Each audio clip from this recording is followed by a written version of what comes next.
Some random account told you that you need $50,000 in the bank by 25, and now you feel like a failure. I get it. But that number is nonsense. You want to know what the typical American under 35 actually has sitting in checking and savings? Around $5,400. So take a breath, because over the next few minutes I'm going to walk you through what people your age really have, why those scary figures online are basically made up, and the 3 things that tell you a lot more about your money than whatever's in your savings account right now. Fair warning, most of you are going to finish this feeling way better than you started. Let's start by throwing out the whole premise. There isn't some official, expert-approved amount you're supposed to hit by 25. Nobody credible ever set that rule. It got invented online because panic gets clicks. The closest thing to a real benchmark comes from Fidelity, and even they don't start the clock at 25. Their first checkpoint is having 1 year of your salary saved for retirement by 30. So if you're making $50,000, they'd like to see you around $50,000 saved by 30, which gives you your entire mid-20s to get there. Anyone shouting a huge number at you for age 25 is either selling a course or just trying to make you feel bad. Nobody expects you to be rich at 25. They expect you to have started. Those aren't the same thing. Okay, real numbers. These might genuinely surprise you. For Americans under 35, the median amount across checking and savings is about $5,400. Median just means the middle person, so half have more and half have less. Which means if you've got a couple grand tucked away, you're not behind. You're sitting right around normal, maybe a little ahead. Retirement looks similar. The median retirement balance for the under 35 crowd is roughly $18,880. And honestly, a ton of people that age have close to nothing saved for retirement. So if you've got a 401k or a Roth with anything real in it, you're already beating half of the people your age. The bar is so much lower than your phone makes it feel. Most people are not secretly loaded. They're winging it too. Now, you'll sometimes see the average savings for under 35s thrown around at over $20,000, which is way higher than that $5,400 median. So, which one's actually true? The median. And here's the thing about averages. A handful of rich 20-somethings with trust funds or big tech salaries pull the whole number up. Drop one person with $500,000 into a room of 100 broke people, and suddenly the average looks amazing, even though nobody in that room is actually doing well.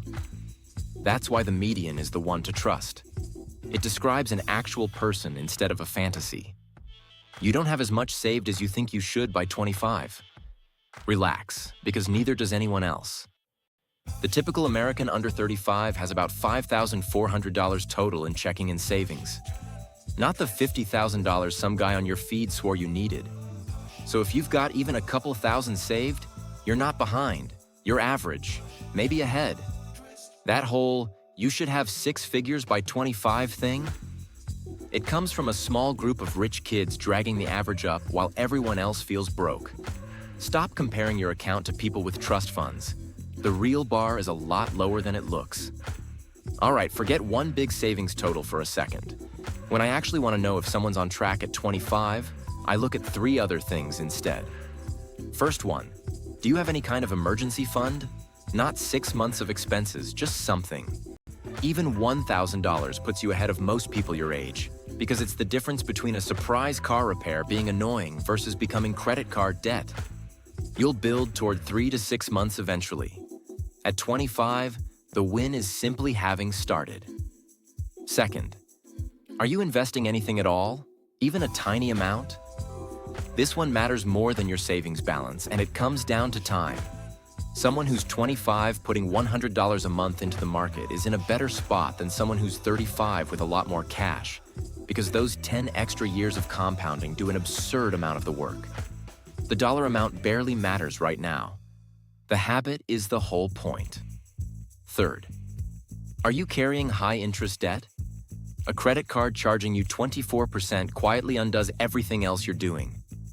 Knocking that down beats hitting any savings target, because there's no savings account on earth that out-earns 24% interest. Being debt-free at 25 with a smaller balance beats a fat savings account sitting behind a maxed-out card. Get those 3 pointed the right way and your exact savings number stops mattering much.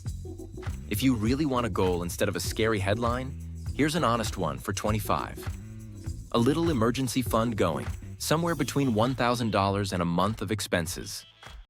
A retirement account that actually exists and gets fed, even if it's just $50 or $100 a month. And no high-interest debt weighing you down.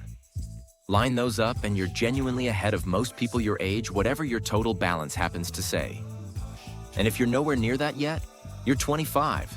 You've got decades. The person who starts small now runs circles around the person who freaks out, does nothing, and tries to cram it all in at 35. Starting wins, basically every time. So here's the real answer. The typical person under 35 has around $5,400 saved. That $50,000 by 25 stuff is made up. And what actually counts is having an emergency fund going, investing a little, and staying off high-interest debt. Do those and you're ahead, no matter what the internet says. But knowing you should be investing is a different thing from knowing what to actually buy. The second you go to start, you hit a wall. ETF or index fund? They sound like the same thing. They're not, and picking the wrong one in the wrong account can quietly cost you at tax time. So next up, I'm breaking down ETF versus index fund. The real difference and which one you should actually buy. Subscribe so you catch it.